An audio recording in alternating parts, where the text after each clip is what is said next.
Just didn't make enough plays to win on Sunday. Felt like there were some good things. Thought we responded there after a little bit shaky first half to be able to close it out late, get the 2-minute stop, and just didn't make enough in the end. Got to find ways to put these guys in position to make plays in the fourth quarter where we can close some of these games out. And same story right now, and we're fighting to fix it, fighting to find solutions for these guys, and just being able to make the plays when we need them most. What do you think of the challenge this week of the offense and some of the creativity? It seems like they do things that maybe nobody else does. Yeah, I mean, first and foremost, I think they're really talented across the board. Starts with their quarterback, and then the running game. 2 really good backs. Obviously, the skilled players on the perimeter are able to take it the distance, no matter where they catch it. So, I mean, it starts there, and they're creative, finding ways to get those playmakers the ball. And again, we're going to have to be locked in. We got to make sure we do our job every single play. Again, you can't really anticipate when those things are coming. So hopefully we're locked in and we can do our best to do our job when they do come and be in position. How much did it hurt last week? You obviously going in, you probably have a plan. You're thinking Paulson's going to be there, and then you get to the game and you have to kind of change on the fly there. Yeah, honestly, it's not a whole lot different than if it were to happen the first series, if you get what I'm saying. But yeah, it was obviously he couldn't go. They made a decision he couldn't go, and again, we got to adjust. That's a job, and hopefully those guys are ready to go. They got to prepare to play, and hopefully in that situation or throughout the game, if something comes up, those guys are ready to play, and we can keep going and make the adjustments we need to make. Does that change how much you can do? That is your top cornerback there. Yeah, it's something we definitely look at, right? How we're playing certain things. Have to change some things depending on who's going in that spot, what we're comfortable with. Obviously something we always look at based on our personnel. What do you think of the season Flott's having? And do you think, assuming we think it's, he's progressed, do you think that's because he's settled in one spot for his first 3 years here? I know you're only here for one. It was like, is he a slot? Is he an outside corner? Whatever. Yeah. You guys gave him a chance. It seems like he's responded. Yeah, I think he's improved dramatically over my time here, and then obviously getting settled in to competing for that outside job through the spring and through training camp. I think he's had a really good year for us. He made some plays. There's some plays I'm sure he'd like to have back, but consistent. Every single day, the same guy comes out here, practices, works at it, and it shows up on Sunday. Why did you bench Drew Phillips in the game? Yeah, really with Nick. I felt like Nick earned the right to play a little bit, right? He's out here working. He's done a really good job. We got him in there, felt confident in his ability to go in there and play, and I would say he earned the right to play. So getting him out there was good. Seeing him make the big play on 3rd and 2 was good. So we'll kind of see where that goes. Why didn't you start the game? Because I got confidence in Drew. I got confidence in Drew to go out there and do all those things as our starting nickel. Just trying to get him some time. So is that another spot that could have like a rotation? I think week to week is just something we look at. And again, just felt like Nick earned the opportunity to go play. So it was more about Nick than anything else. Anything different you saw from Dexter Lawrence that, it seemed like he popped more on tape. Any reasons for that? No, I think he took advantage of some one-on-ones. I think he was disruptive when we had him on the move, able to get in the backfield. I think on one of the pressures he was able to wrap and make somebody right and force them out. So just continuing to be disruptive in there, and when he gets his chances one-on-one or on the move, or we can change the math a little bit for him, take advantage of those opportunities. Buzzword for Mike has been aggressive. How much has that been the message to you? Yeah, don't hold anything back. Put these guys in positions to make plays. Understand, obviously, this week's going to be played aggressively by their side of the football as well, just with what they've done on 4th downs. Understanding that, and something we look at every week, just how we're able to attack.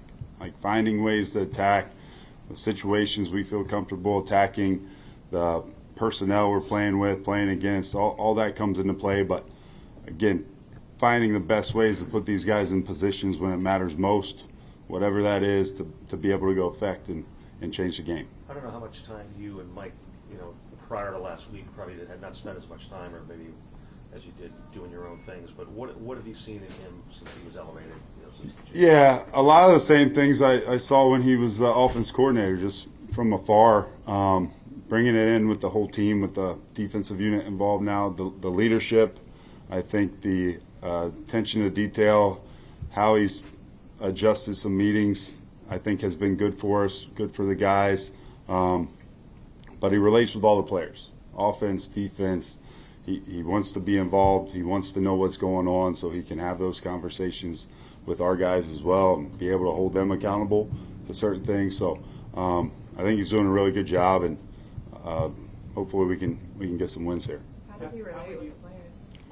I think by getting to know them, understanding what we're doing. I think that all comes into it. But as a coach, it's about building relationships, getting to know who they are, letting them in to know who you are, families, what's your reason why, everything that kind of goes into this thing. It comes back to relationships, and I think he's taking the time to continue to build those relationships a little bit further than probably what he was able to before as just the offense coordinator.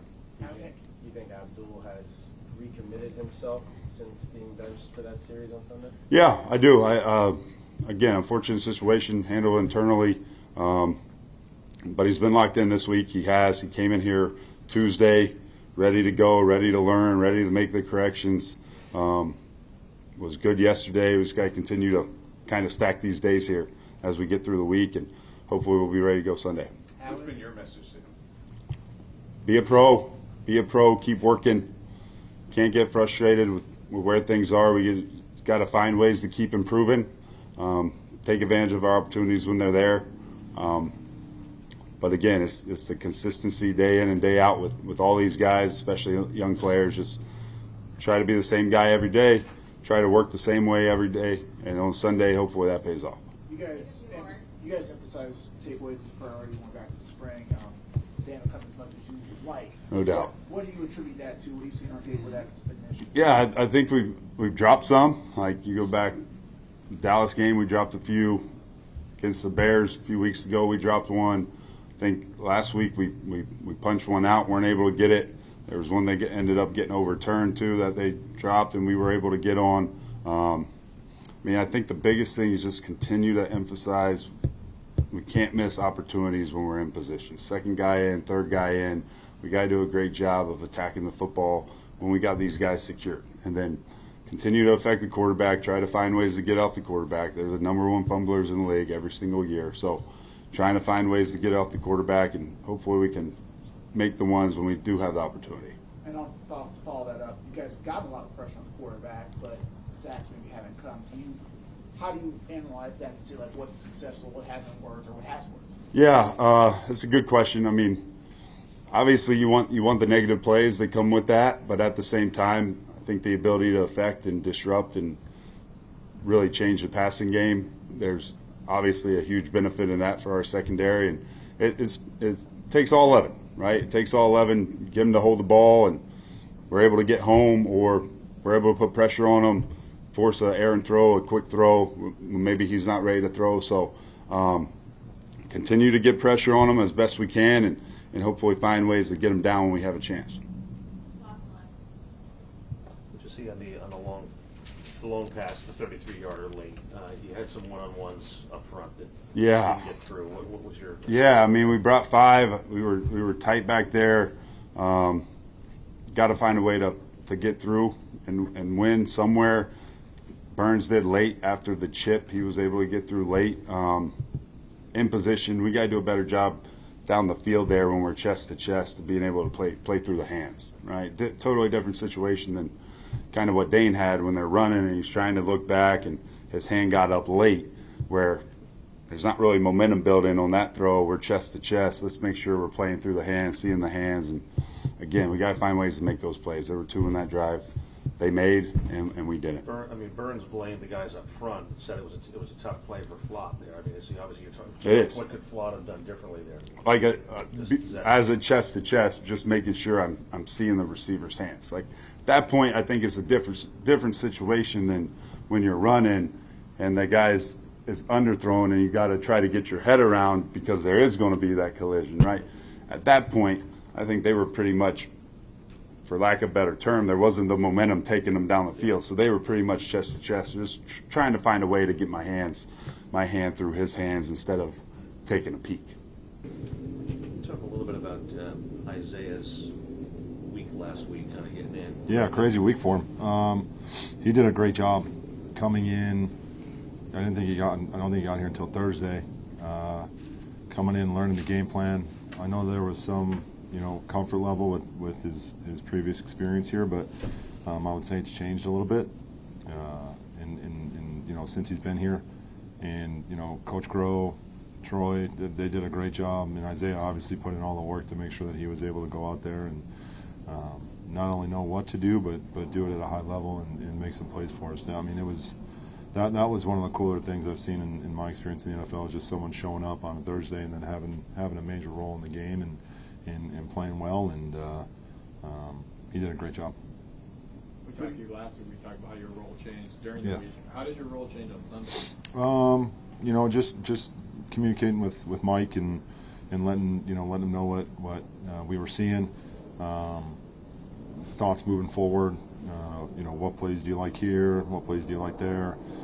So I would say there was just probably a little bit more communication there between him and I, and just constantly making sure that we're seeing the game through the same set of eyes, and making sure everyone's on the same page. How would you describe Kelvin Shepard's defense? Aggressive. In the schemes that they play, the techniques that they use. There's a lot of press coverage when you look at it. They're aggressive. If you look at their backers, both Campbell, Anzalone, Barnes, all those guys are aggressive in terms of how they attack the ball carrier in different blocks. They're aggressive in how they attack the football with the punch outs, and there's a definite mindset there for them to go and attack the ball.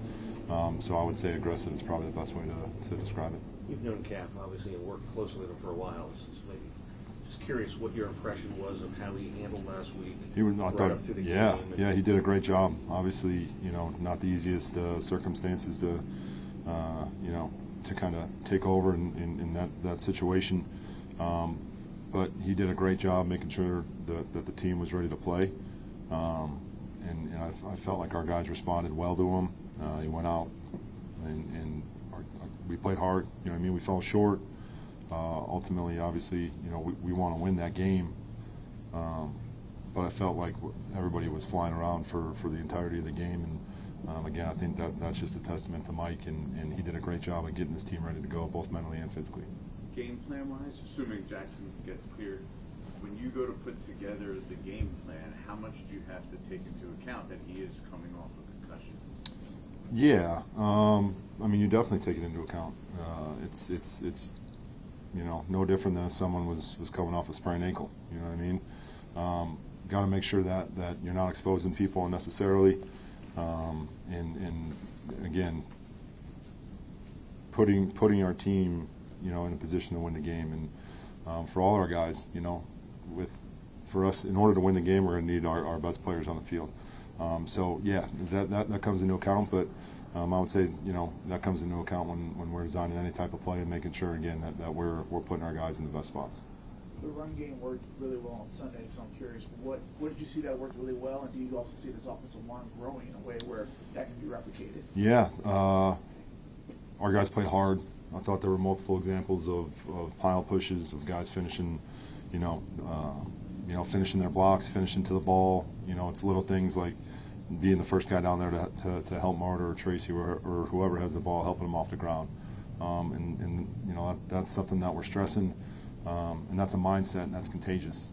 And they did a really good job of in the past, there's been spurts of that. I felt like for the first time in a while that there was 60 minutes of that, and you felt it throughout the game. Those guys have done an awesome job. Carter does a great job with Brick of getting those guys ready to go.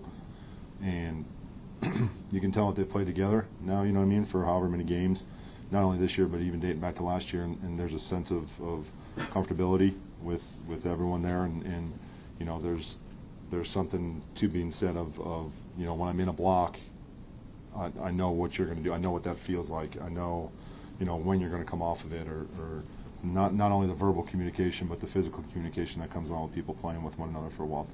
What did you make out of what you saw to Jameis last week? Jameis executed the game plan. He was aggressive when we needed him to be. Obviously, there's always going to be plays that you want back. For the most part, I didn't think he exposed the football. There were a couple times there where it got a little hairy, but he did a really good job of executing the plan, getting us in and out of the right play, operating within the offense, and letting the system work for him. He did everything we asked him to do. Receivers come in all shapes and sizes. I think maybe because of his size, Wandale gets pigeonholed as a certain type of receiver. Has the season he had shown you that he's like a legitimate every down, top 2 receiver on a team? Yeah, I mean, I think last week he played every snap. So, goes to, his toughness, his versatility, his ability to not only run but win on a wide variety of routes. And he's a guy that constantly shows up for us when we need him. So, to answer your question, yes.